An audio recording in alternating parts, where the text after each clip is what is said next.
우리의 신앙의 고백이 되어지고 삶의 자리에 증거가 되기를 주의 이름으로 권면합니다. 아멘.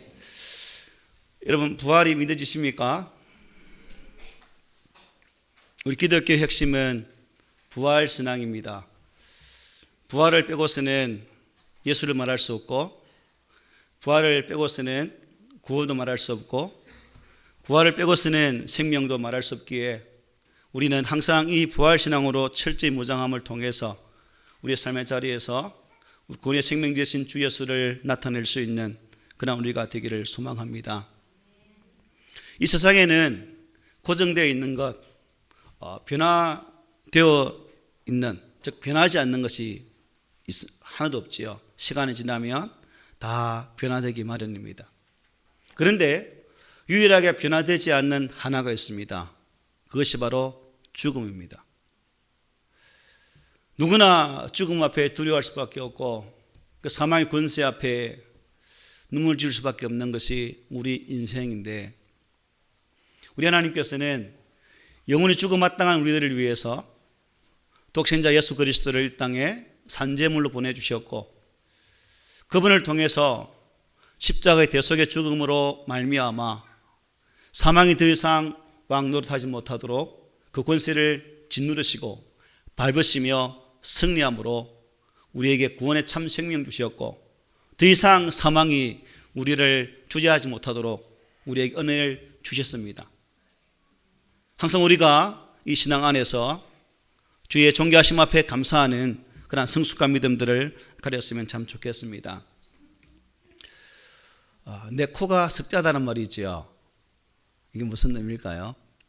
아이고, 내 일도 감당 못하는데 어떻게 남의 일까지 내가 감당하고 신경 쓸 수 있냐라는 의미의 말입니다. 오랜 시간 이 코로나로 인해서 정말로 고통을 겪고 정신없이 살아오고 있습니다. 금방 끝날 것 같았던 코로나가 2년 3개월, 길다 그죠? 소풍도 가야 되고 여행도 가야 되고 할 일이 엄청 많았는데 이놈의 코로나 때문에 아무것도 하지 못하고, 우리 중고등부 친구들은 해마다 1월말 되면 제주도 가는데 2년 동안 가지 못해서 속으로 얼마나 아플까라는 생각도 가져봅니다. 우리가 이러한 시대 속에 살아가면서 참 이 코로나가 나의 삶을 힘들게 하고 고통짓게 하고 아프게 하다 보니까 다른 사람들을 돌아볼 겨를이 없다는 거죠. 심지어 코로나라는 이 아주 좋은 변명거리가 교회를 돌아보는 것도, 기도의 자리를 사모하는 것도, 예배의 자리에 나오는 것도 다 퉁칠 수 있는 그러한 단어가 되어서, 목사님 코로나 때문에 이 말만 하면 네 그렇군요. 아이고 작은 놈아 그래 살아야지. 이게 일상이 되어버린 그런 시대에 우리가 살고 있습니다. 그러나 중요한 것은 여러분, 신앙은 기억입니다. 기억. 주께서 하신 말씀을 기억하는 것이고, 또한 계속해서 말씀을 통해 나오던 그 신앙의 전통을 기억하는 것이고, 주 예수를 통해 주신 그 언약의 말씀을 기억하는 것, 이게 없어지면 우리의 신앙은 알맹이가 없어지고 만다는 것이죠. 그러나 지금 우리는 이 코로나 때문에 참 눈이 멀고 귀는 이미 닫혀버렸고 또 마음이 닫혀서 말씀과 전통과 언약을 전혀 기억하지 못하는 그 모습을 바라보면 참 가슴이 아픕니다. 그 옛날에 개콘에 헤아릴 수 없습니다 라는 단어 있잖아요. 그것처럼 정말 마음 아파서 헤아릴 수 없는 그 마음이 참 너무나 힘듭니다. 우리 주님은 어떨까요? 우리의 구원주 되신 하나님은 어떨까요? 이 땅을 힘있게, 정말 힘있게 살아가야 될 하나님의 자녀들이 세상의 벽에 막혀서 억지로 살아가는 그 모습을 바라볼 때마다 그 아버지의 심정은 어떨까? 아버지의 마음은 어떨까? 라는 그런 생각을 가져봅니다. 우리가 평안할 때는 그죠? 구원에도 관심을 가지고 교회도 돌아보며 성도도 챙기고 구역장으로서 또한 선생은 선생으로서 저마다 역할을 감당하는 그 일을 감당하는데 내 코가 석자다 보니까 이게 하기 힘들다는 거죠. 집사님 이제 기도를 회복해야죠.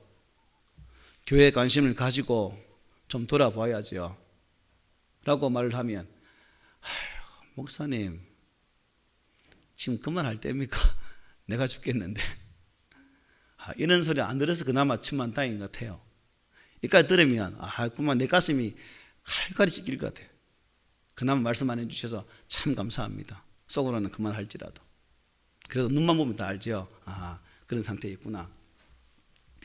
이 시국에 참 대부분 사람들이 육적인 본능, 이 생존 본능에 쫓겨서 살아가고 있습니다. 저와 여러분이 예수 믿는 자로서 우리도 동일하게 세상 사람들처럼 이 생존 본능에 휘말려서 산다면 어찌 믿는 자라고 말할 수 있겠습니까? 어찌 생명을 가진 자로서의 삶이라고 고백할 수 있겠습니까? 사도 바울은 오늘 본문의 말씀을 통해서 고린도 교회를 향해 이 말씀을 주시면서 고린도 교회에 가지고 있었던 그 부활에 대한 불확실성, 제대로 믿지 못했던 그들을 향해 이 메시지를 주면서 그들에게 부활신앙만큼은 확고하게 가질 것을 권면한 말씀이 바로 본문의 말씀입니다. 여러분들은 어떻습니까? 부활신앙이 변하지 않고 퇴색되지 아니하고 내가 예수 그리스도를 믿을 때의 그 뜨거운 열정의 그 첫 일성처럼 첫 신앙 고백처럼 여전히 쌩쌩하게 잘 살아 계십니까? 사도 바울은 의심하는 것들에게 하나님의 말씀을 통해서 증거하시면서 고린도 교회 성도들이 그 힘든 시대일지라도 부활신앙을 굳건히 잡고 승리하기를 소망했다는 것입니다. 그래서 오늘 본문 4절에서 이렇게 말씀하죠. 연결됐니 준아?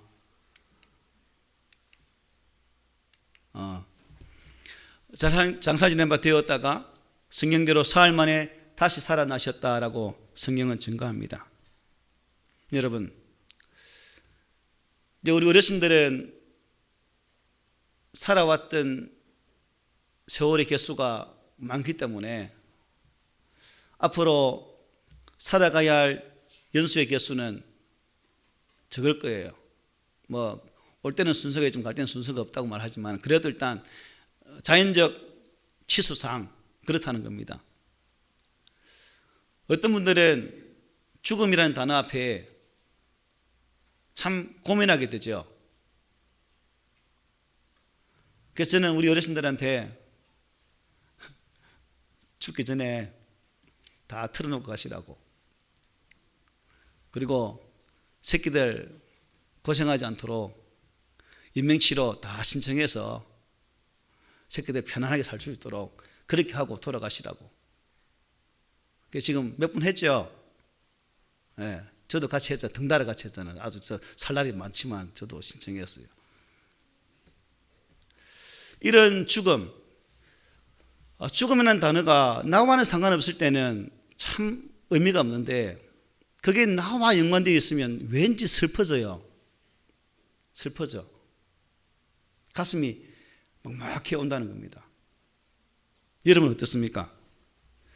천하의 알렉산더 대왕도, 그 엄청난 권력을 휘두르고 있던 왕도 죽음을 생각할 때마다 눈물을 펑펑 흘렸다고 합니다. 눈물을. 그래서 그나마 권력만큼 비례해서 죽음에 큰 두려움도 있었던 것 같아요. 그런데 우리가 잘 아는 것처럼, 여러분들이 확신하는 것처럼 이 죽음의 권세를, 죽음의 두려움을 정복하신 유일하신 분 한 분 계시죠. 그분이 바로 예수님이 되십니다. 예수님은 죽음을 이기시고 부활하셨습니다. 장사 지내마 되셨다가 성경대로 사흘 만에 부활하셨습니다. 여기 성경대로라는 말씀의 의미가 뭘까요? 구약에 예언되어진 말씀대로, 우리는 신약과 구약을 가지고 있고, 구약의 말씀은 앞으로 되어질 일들을 예언한 말씀들로서 신약 시대 속에서 그 말씀들이 이루어지는 모습들을 보게 되죠. 그래서 우리 주님도 성경에 기록된 대로, 성경에 예언되어진 대로 그 말씀대로 죽으셨다가 사흘 만에 부활하셨다라고 사도 바울은 고린도 교회를 향해서 이렇게 말씀해 주고 있습니다. 여러분, 성경의 핵심이 무엇일까요? 예수 그리스도의 죽으심과 부활 아니겠습니까? 성경 속에 이 두 가지 사건을 빼버린다면, 아무 의미가 없겠죠. 그래서 성경을 떠나서 부활을 말할 수도 없고 믿을 수도 없다는 것입니다. 누가복음 24장 13절부터 35절 말씀을 보면 엠마오로 가는 두 제자가 나옵니다. 십자가 고난으로 죽으신 스승을 보고 더 이상 희망을 갖지 못하니까 이제 소망을 잃어버린 채 고향으로 낙향하는 두 제자의 모습. 그때 주님께서 그들의 가는 길에 동행하시면서 그들과 함께 걸어가셨지만 그들은 주님인 줄 몰랐습니다.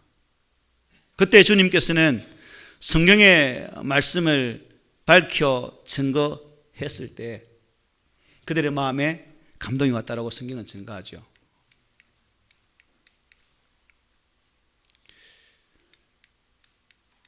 준아, 이거 안 넘어가니 왜? 감사해. 정신 바짝 차리라. 이렇게 말씀합니다.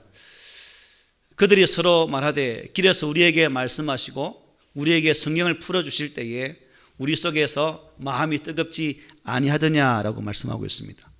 여러분, 산에 가서 기도한다고 수도원에 가서 정말 돌을 닦는다고 해서 이 부활이 깨달아질까요? 이 부활이 믿어질까요? 그렇지 않을 겁니다. 예수님의 부활은 성경의 말씀에 통해서만이 깨달을 수 있다는 것입니다.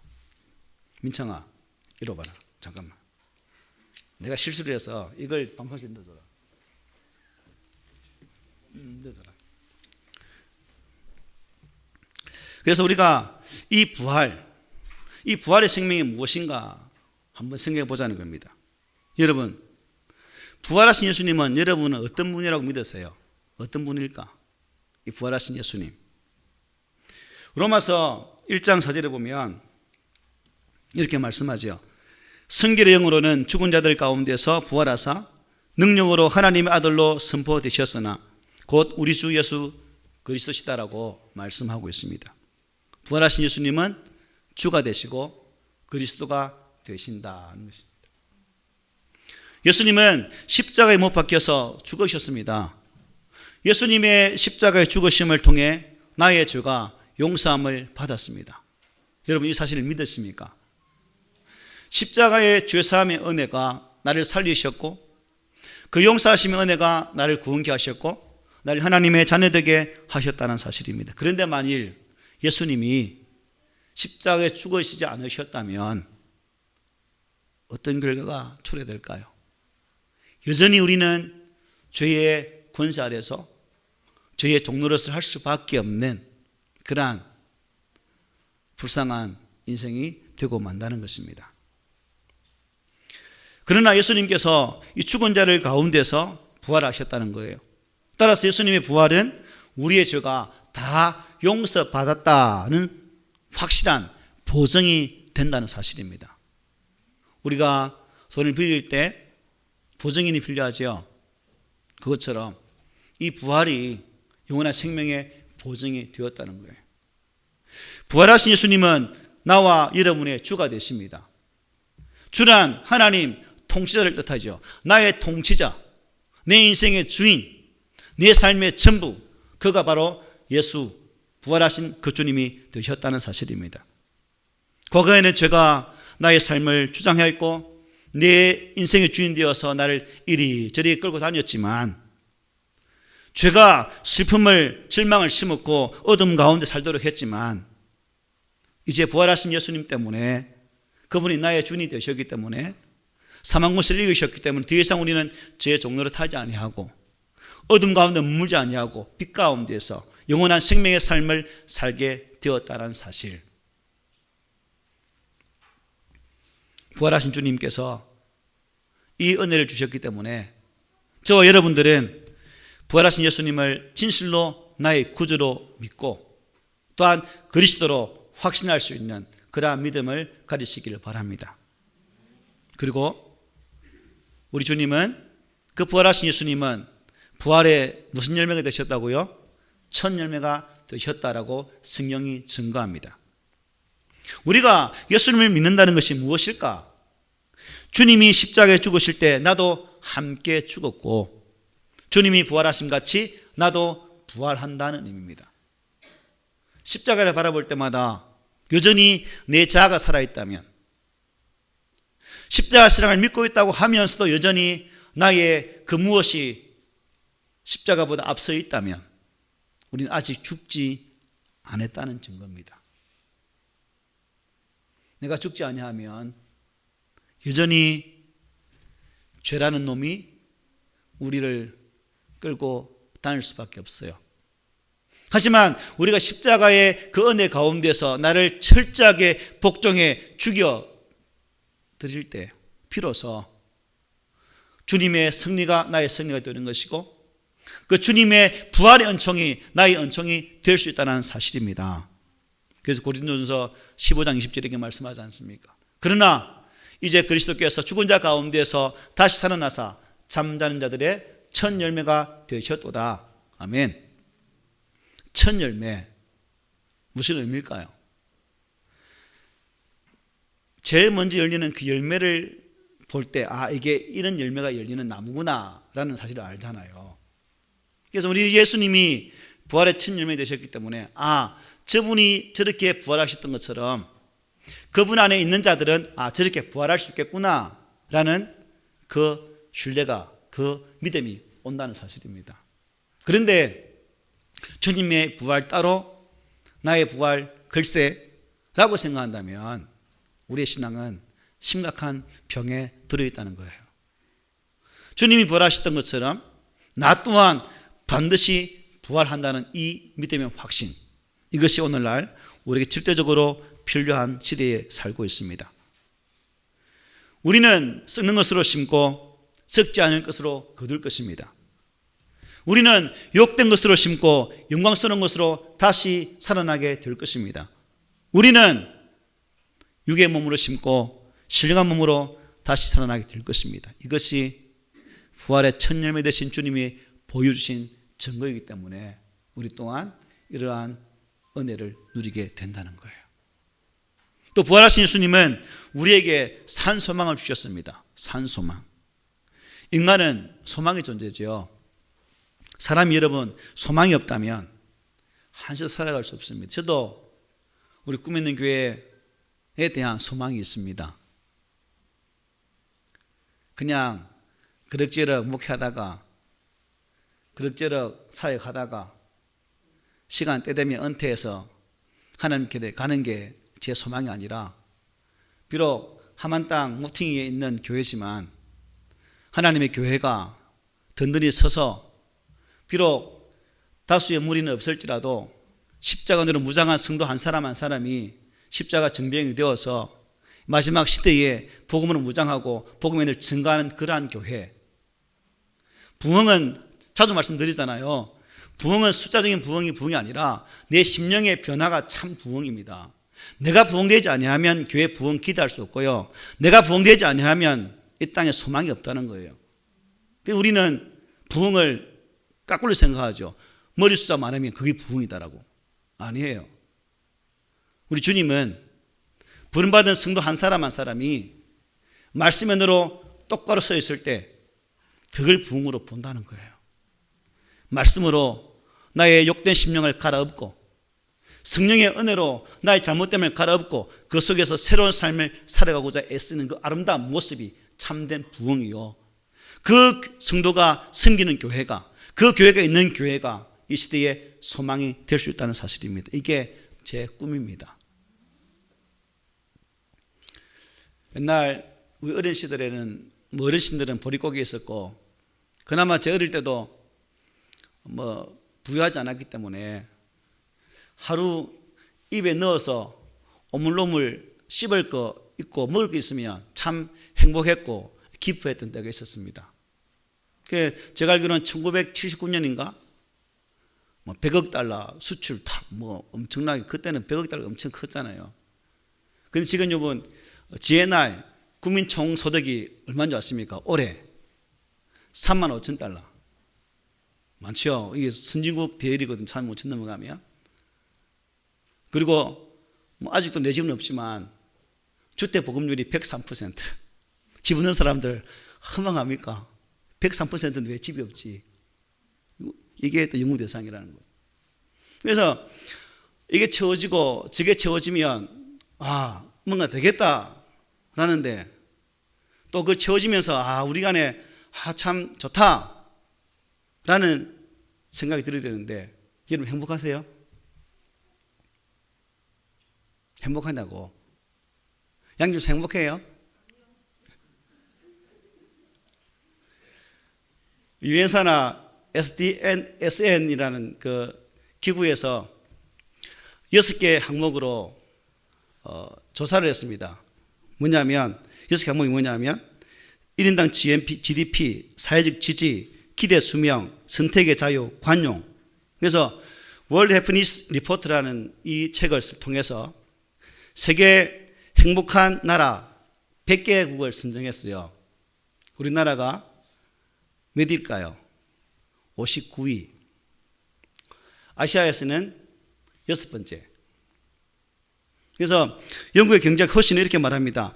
성장의 사회적 한계 이론에서 성장 초반, 처음에는 행복한 것을 느끼지만 시간이 지남에 따라 그 행복의 강도는 점점 줄어들더라. 이게 한계 이론이라는 한계 이론. 그렇죠, 여러분. 처음에는 맛있는 거 먹으면 어떻게 해요? 맛있잖아요. 나는 물리잖아요. 이게 한계 이론이에요, 한계 이론. 그래서 우리 눈에 보이는 그러한 행복은 영원하지 않고 일시적이더라 하는 것입니다. 베드로는 그래서 모든 육체는 풀과 같고 모든 영광이 풀의 꽃과 같으니 풀은 마르고 꽃은 떨어진다고 말씀하고 있죠. 그리고 바울은 우리는 죄와 허물로 죽었던 본질상 진노의 자녀다라고 말씀을 합니다. 베드로 사도는 부활하신 예수님이 우리에게 소망을 주셨다라고 베드로전서 1장 3절 4절에서 이렇게 말씀합니다. 우리 주 예수 그리스도의 아버지 하나님을 찬송하리로다. 그의 많으신 긍휼대로 예수 그리스도를 죽은 자 가운데서 부활하게 하심으로 말미암아 우리를 거듭나게 하사 산 소망이 있게 하시며 썩지 않고 더럽지 않고 쇠하지 아니하는 유업을 있게 하시나니 곧 너희를 위하여 하늘에 간직한 것이라. 아멘. 산 소망 뭘까? 결국 하나님의 나라다 하는 것입니다. 하나님 나라. 하나님 나라는 적게는 내 마음이 임하는 하나님 나라요, 크게는 장차 우리가 가야 할 본향 천국을 의미합니다. 우리 어르신들 천국에 대한 확신이 있습니까? 그냥 멀뚱멀뚱 쳐다보지 말고. 아멘이죠. 조집사님 아멘이요. 네. 이게 없으면 예배 드리는 게 무슨 의미가 있겠어요? 박 집사님 안 그래요? 박 집사님 맞죠? 어르신들은 더 분명하게 확신이 있어야 돼요. 얼마 안 남았잖아. 이게 흐려지면 안 된다는 거예요. 어린이들은, 젊은이들은 어른들의 신앙을 보면서 어르신들이 저 천국 소망으로 살고 있구나, 나도 그렇게 살아야지라는 본을 보여주는 그 모습이 너무나 아름다운 교회 아닐까요? 이 산소망.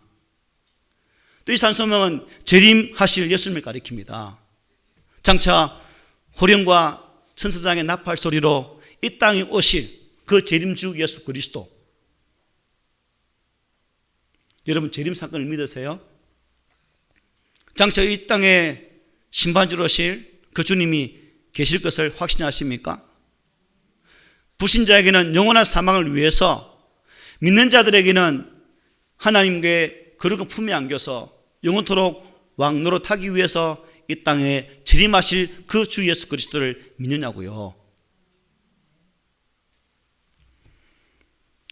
그런 의미에서 바울이 고린도 교회를 향해서 성경의 말씀을 증거하는 것처럼 저와 여러분도 성령이 예언한 대로 믿고 그 예언된 말씀이 우리 삶의 고백으로 서기를 원합니다. 초대에 말씀드렸죠. 바울이 고린도 교회에게 이 말씀을 증거하는 이유, 그들에게 분명한 부활의 확신이 없었기 때문에. 예수 그리스도의 부활을 믿는데 내가 부활할지를 모르는 그 어정쩡한 상태에 있는 그들에게 이 말씀을 주셨다는 사실입니다. 이제 제가 여러분에게 묻습니다. 여러분들은 분명한 부활 선언으로 나는 장차 죽을지라도 부활할 것을 믿습니까? 이 말씀에 대한 분명한 확신. 그래서 바울은 오늘 본문에서 분명히 말씀하죠. 자신이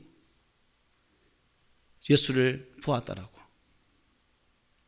바울의 존재는 어떤 존재였습니까? 핍박자, 회방자, 주 예수를 믿는 자를 죽이는 살인자. 다메섹 도상에서 주께서 그를 부르실 때에 이렇게 말씀하죠. 사울아, 사울아, 내가 어찌하여 나를 박해하느냐 하시거늘 대답하되 주여 누구시니까? 이르시되 나는 네가 박해하는 예수라. 도저히 예수 안에 있지 못할 것 같았던 사도 바울, 그가 예수를 만났고 그 만남을 통해서 박해자에서 핍박자에서 회방자에서 복음의 사도로 변화되었다는 사실입니다. 그래서 그는 오늘 본문에서 8절은 뭐라고 고백합니까? 맨 나중에 만삭되지 못하여 난 자 같은 내게도 보이셨느니라.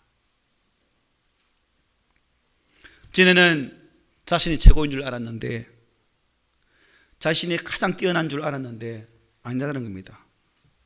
부활하신 예수를 만난 이후에 나는 덜된 자구나, 나는 모자람이구나 라는 것을 알았다는 겁니다. 그래서 오늘 본문 9절로 11절에 이렇게 고백하죠. 우리 다 함께 고백해 볼까요? 시작. 나는 사도 중에 가장 작은 자라. 나는 하나님의 교회를 박해하였으므로 사도라 칭함받기를 감당하지 못할 자니라. 그러나 내가 나된 것은 하나님 은혜로 된 것이니 내게 주신 그 은혜가 헛되지 아니하여 내가 모든 사도보다 더 많이 수고하였으나 내가 수고한 것은 아니요 오직 하나님의 은혜로다. 그러므로 나나 그들이나 이같이 전파하며 너희도 이같이 믿었느니라. 아멘. 게바에게 보이시고 열두 형제 도백 형제에게 일시에 보이시고 자신에게 보이시고 아직도 살아있고 또한 그의 동생 야고보에게도 보이셨다.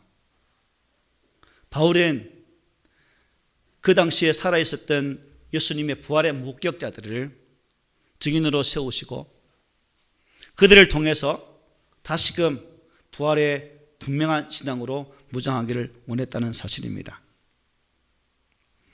주님의 부활이 나의 부활일까?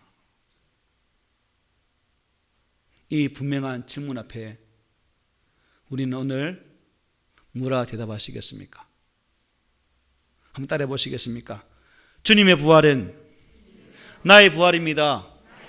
주님의 부활은 나의 부활입니다. 할렐루야. 아멘. 이 신앙이 오늘 이 부활절 날 우리 주님께서 우리 입술을 통해서 들으시기를 원하시는 고백입니다.